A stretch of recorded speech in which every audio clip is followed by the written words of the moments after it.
অবাক করার মতো যে একই ক্লাসে একসঙ্গে 20 জনে ফার্স্ট হয়, অর্থাৎ অভিভাবকদেরকে সন্তুষ্ট করে তারা 1000-2000 টাকা মাসে বেতন নেয় এবং শিক্ষার নামে তারা কি যে পড়ায় সেটাই আমরা জানি না, সেগুলো বিবেচনায় নেওয়া উচিত। মাননীয় স্পিকার,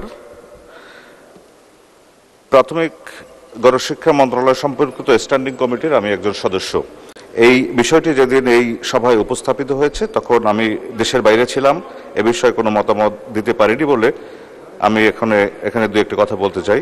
মাননীয় স্পিকার, মাননীয় মন্ত্রী মহোদয় যথেষ্ট অ্যাক্টিভ এবং আন্তরিক, তার সঙ্গে কাজ করতে পেরে আমি খুবই ধন্য মনে করি। তার সুযোগ্য নেতৃত্বে ইনশাআল্লাহ প্রাথমিক গণশিক্ষা মন্ত্রণালয় অতীতের যে কোনো সময়ের তুলনায় অত্যন্ত ভালো একটা পর্যায়ে যাবে। প্রাথমিক গণশিক্ষা হলো আমাদের সমাজের প্রাথমিক শিক্ষা স্তর, সবচেয়ে গুরুত্বপূর্ণ অংশ। এখানে যে বিলটি আনা হয়েছে সেখানে একটা বিষয় দেখলাম, প্রতি বছর পরিচালনা পর্ষদের সভা 2টি করা।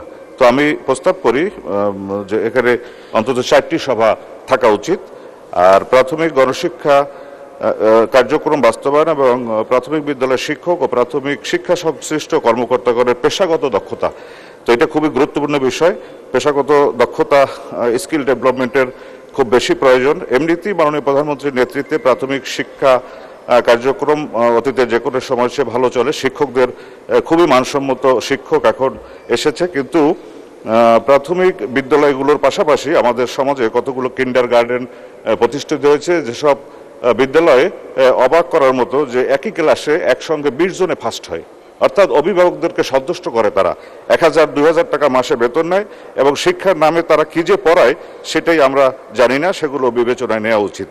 আরেকটি বিষয় হলো, আমি কয়েকদিন আগে মাননীয় স্পিকার প্রাথমিক শিক্ষা পদক 2023 প্রদান ও জাতীয় প্রাথমিক শিক্ষা সপ্তাহ 2024 উদ্বোধনী অনুষ্ঠানে যোগ দিয়েছিলাম ওসমানী স্মৃতি মিলনায়তনে। মাননীয় প্রধানমন্ত্রী সেখানে প্রধান অতিথি হিসেবে উপস্থিত ছিলেন।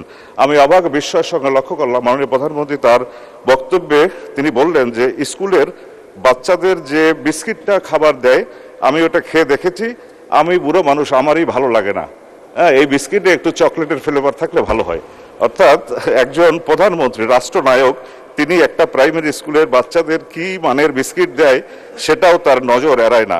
তো আমি মনে করি যে মাননীয় প্রধানমন্ত্রীর নেতৃত্বে তার নির্দেশনায় ইনশাল্লাহ প্রাথমিক শিক্ষা কার্যক্রম আরো ভালোভাবে উন্নতি হবে এবং আমার সংশোধনীর আর যে বিষয়গুলো সেগুলো মাননীয় স্পিকার পঠিত বলে গণ্য করা হোক।